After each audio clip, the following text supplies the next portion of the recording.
Now, what I want to do now is to change the tone, the direction of this MOOC, this particular module. So I'm going to move forward now into a discussion of population. Now, I want to stress that population is not just about counting people. It's too often we think of population as censuses and vital registration and things like that. But it's actually making sure that people count in development. So what we're going to do is we're going to look first at population growth. And what are the crude determinants of population change? Well, first of all, and often forgotten in this day and age, is natural increase. Natural increase is the main driver of human growth. Globally, of course, it is worldwide, the only driver. And natural increase is births minus deaths. That's going to be the subject of Module 3. Health is also covered in Module 2 as well. Now, the term natural increase is itself a confusing term because natural increase can in fact be negative. For example, in Italy, it has recently had a negative natural increase, which sounds contradictory, but those are the terms we use. In fact, it has declined by minus 0.25% per annum in the year 2010. Growth, however, adds in the component of migration. So there are three components of growth: fertility, mortality, migration. Technically, we also add another, which I'll only be touching on here, called momentum effects. In the development literature, unfortunately, there has been a simplistic focus on growth in relationship to trends in gross domestic product per capita. And this is a point we'll be turning to later. Now, what about ages? Because I'm going to discuss this in Module 4. And the first point is that for reasons which I don't fully understand, aging has taken the front row when people have discussed age structural transitions. In fact, it's still only a small minority of the people who are over 60 and 65 years of age, even in countries of Europe. Far more importantly, over time, are the differences in size for different age groups, because these affect demand, whether we're talking about fiscal demand, what taxes must pay for, or we're talking about demands within families, how the families help one another, or whether we're talking about demands on services, as you're dealing with in the health system. And at the same time, we're also talking about the capacities to meet demand. We're interested both in who needs the taxes for health services, for example, and who pays the taxes for health services, for example.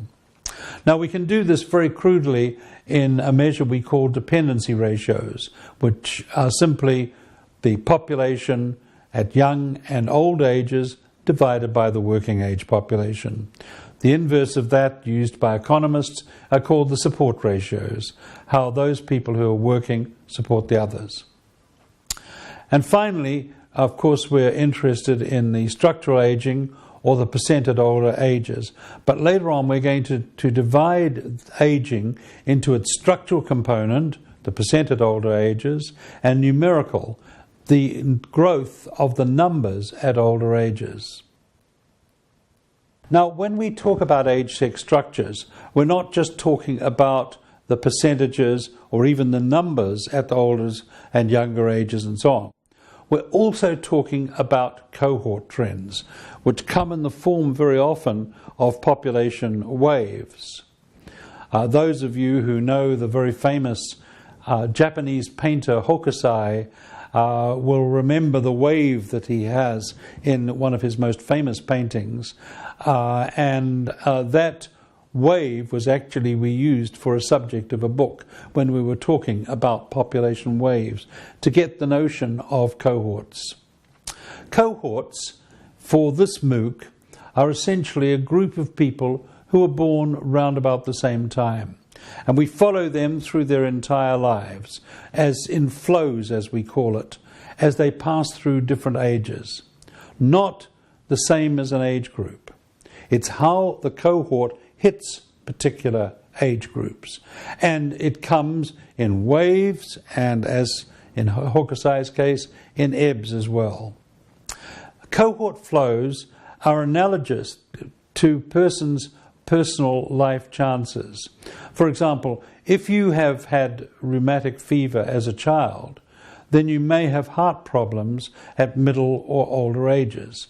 And so cohorts carry with them their own baggage, both good baggage and bad baggage. The proportion of the population, for example, who have been fortunate enough to be well educated would be good baggage. The bad baggage would be any residual effects of infectious diseases they may have had as a younger child. Now, cohort flows drive age group sizes, and it's these differences that have an impact on policy, development, and health. Cohort flows, moreover, are often disordered. They don't come evenly. They really can come in fluctuations and perturbations, oscillations which are in fact disordered. Varying numbers and intervals between the waves and the ebbs. Varying numbers in waves and ebbs, varying intervals between them. And it is the momentum effects of these flows that also have an effect on dependency and health. In this MOOC, I'm not going to be talking about other aspects of population. These would include geographic distribution, redistribution, not just through migration, but also through differences in natural increase.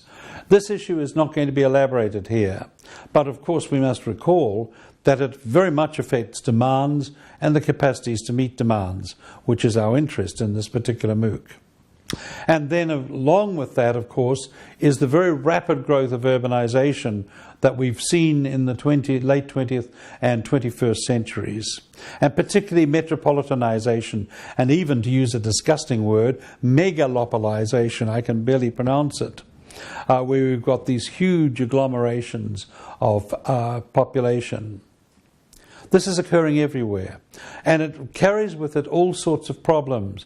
The concentration of services, high-tech institutions, skilled labour, and health turnover, which permits the maintenance of skills. You've got to work today in a very large tertiary hospital to be able to keep the skills in some areas of specialisation in medicine.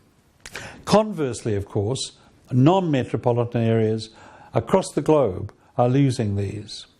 Then other aspects of population that we won't be touching much during this MOOC are labour force. Obviously it's important. Who's going to look after us in our old age? Family structures, very important. The distribution by education. All these, of course, are also critical for health, both its demand and its supply side. But they're not elaborated here, but they're all closely interrelated, with age structures.